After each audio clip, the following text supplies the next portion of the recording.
प्रिय विद्यार्थियों, आज हम अमोनिया का भविष्य या ऑर्निथिन साइकिल के बारे में बात करेंगे। The fate of ammonia. जंतुओं में पाचन के फलस्वरूप प्रोटीन्स अमीनो अम्ल के अंदर अपघटित हो जाते हैं, ये हम सब जानते हैं। अमीनो एसिड स्मॉल इंटेस्टाइन में एब्जॉर्ब हो जाते हैं और सीधे लिवर में चले जाते हैं। ये अमीनो एसिड्स बॉडी के अंदर बहुत सारे ऐसे मेटाबॉलिट्स हैं जिनके बनाने के अंदर, जिनके मैन्युफैक्चरिंग के अंदर, जिनके प्रोडक्शन के अंदर यूज़ हो जाते हैं।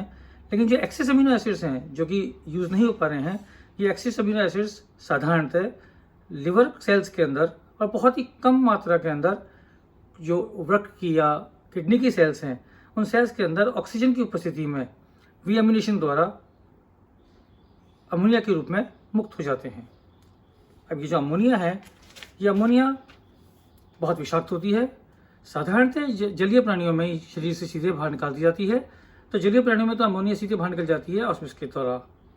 लेकिन अन्य जंतुओं में यकृत के अंदर ये कम विषाक्त यूरिया में बदल जाती है। अब यूरिया को शरीर से बाहर त्यागना बहुत जरूरी होता है, तो यूरिया अमोनिया से यूरिया का जो निर्माण है उसे हम ऑर्निथिन साइकिल कहते हैं या क्रेब्स हैंसलेट साइकिल कहते हैं। जो ऑर्निथिन साइकिल है, तो यूरिया साइकिल जो होती है, ऑर्निथिन साइकिल जो होती है, converts excess of ammonia into urea. जो अमोनिया बना था उस अमोनिया को एक्सेस यूरिया में कन्वर्ट करने के लिए, अमोनिया कहाँ से बना था? अमीनो एसिड फॉर्मेशन से। जो अमीनो एसिड थी एक्सेस, वो कन्वर्ट हो गई अमोनिया में। अमीनो एसिड का कन्वर्जन हुआ अमोनिया में। अब अमोनिया कन्वर्जन हो रहा है यूरिया के अंदर। ये साधारणतः माइटोकॉन्ड्रिया ऑफ लिवर सेल्स में होता है। ये जो यूरिया फॉर्मेशन है, इस यूरिया फॉर्मेशन के अंदर, अमोनिया से यूरिया फॉर्मेशन है, इसकी जो बेसिक ओवरऑल रिएक्शन है वो ये है कि अमोनिया कार्बन डाइऑक्साइड के साथ, एटीपी के साथ, इन तीनों की उपस्थिति के अंदर कन्वर्ट होता है यूरिया, वाटर एंड 3 ADP के अंदर।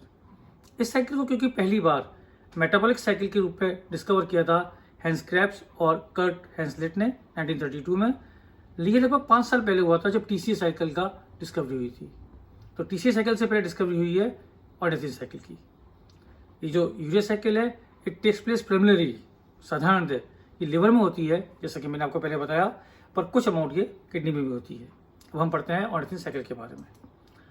ऑर्निथिन साइकिल के बारे में पढ़ने से पहले मैं आपको एक खाली हिंट दे रहा हूँ यूरिया के बारे में, कि यूरिया एक कार्बामाइड है, ये एक ऑर्गेनिक कंपाउंड है जिसका केमिकल फॉर्मूला होता है CONH2 ये जो अमाइड है, इसके अंदर 2 अमोनिया ग्रुप्स होते हैं जो कि कार्बामाइल फंक्शनल ग्रुप से ऐड होते हैं। ये शरीर के लिए नुकसानदायक होता है। इसमें बॉडी का जो बॉडी नॉर्मल लेवल है, ये 20 mg/dl होता है। इससे अधिक होने पर ये शरीर को बहुत नुकसान पहुंचाता है। पहला स्टेप यूरिया साइकिल का, the first step of urea cycle is synthesis of carbamoyl phosphate. Carbamoyl phosphate का सिंथेसिस होना, ये इसकी पहली स्टेज है। बायोटीन द्वारा सक्रिय कार्बन डाइऑक्साइड का एक अणु तथा ATP से लिए गए एक अणु, फॉस्फेट अणु के साथ अमोनिया का एक अणु संयोग कर कार्बामाइल फॉस्फेट बनाता है। ये हो गया अमोनिया का एक अणु, ये हो गया कार्बन डाइऑक्साइड का अणु, और ये 2 ATP से फॉस्फेट समूह को लेके कार्बामाइल फॉस्फेट का निर्माण होता है। 2 ADP और फॉस्फेट बाहर निकाल दिया जाता है। यह क्रिया कार्बामाइल फॉस्फेट सिंथेसिस की उपस्थिति में होती है। एंजाइम जिसमें यूज हो रहा है वो है कार्बामाइल फॉस्फेटेट सिंथेसिस, और इसके होने के लिए बहुत जरूरी है कि मैग्नीशियम के आयंस और N-एसिटाइल ग्लूटामिक एसिड की उपस्थिति जरूरी है इसके अंदर। सेकेंड स्टेप, ये जो कार्बामाइल फॉस्फेट बना है, इसका फर्दर जो रिएक्शन है, ये ऑर्निथिन के साथ रिएक्ट करके सिट्रुलिन बनाता है। जो सेकेंड साइकिल है वो है, सेकेंड स्टेज है वो है अपनी सिंथेसिस ऑफ सिट्रुलिन। कार्बामाइल फॉस्फेट एक ऑर्निथिन से क्रिया कर सिट्रुलिन व एक कार्बनिक फॉस्फेट बनाता है। ये क्रिया अल्फा आर्निथिन ट्रांस कार्बामाइलेज एंजाइम की उपस्थिति में होती है।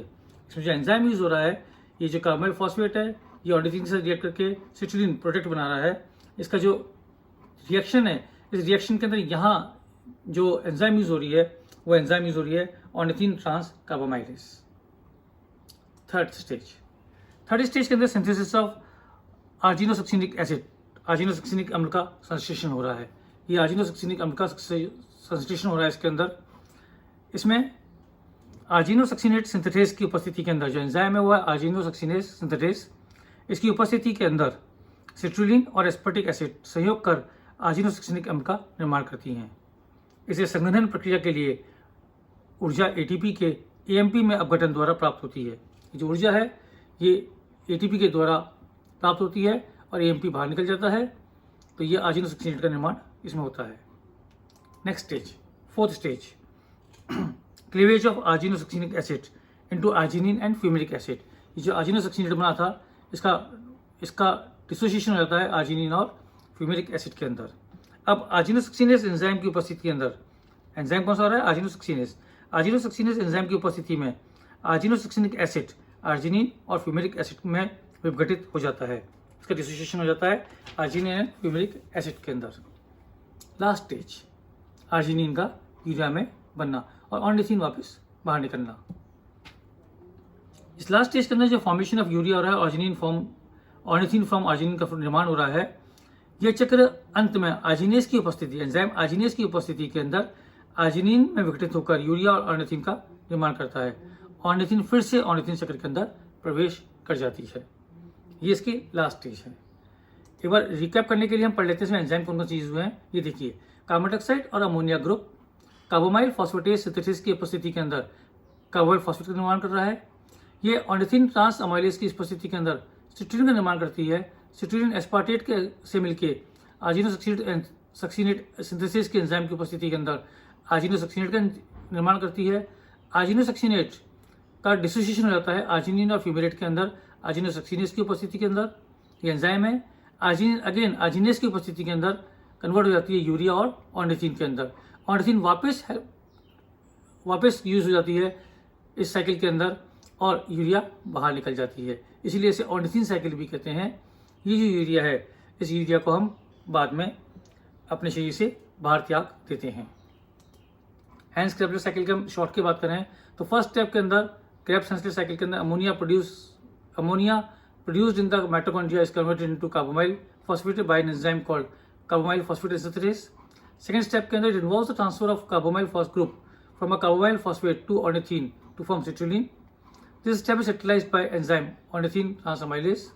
The third step is catalyzed by enzyme called arginosaccharides synthesis, which uses citrulline and ATP to form citrulyl AMP intermediate, which reacts with an amino group to form aspartate to produce arginosaccharides. The fourth step is cleavage of arginosaccharides into fumarate and arginine. ये होता है arginosaccharides लाइस enzyme की तरह उपस्थिति में। और जो last step है वह यूरिया का फॉर्मेशन। इससे जो आर्जिनिन है वो आर्जिनिन से यूरिया और ऑर्निथिन वापस बाहर निकल जाती है, और ये इसकी ओवरऑल रिएक्शन है जो हम देख सकते हैं कि इसका यूरिया का फॉर्मेशन हो गया है। Thank you.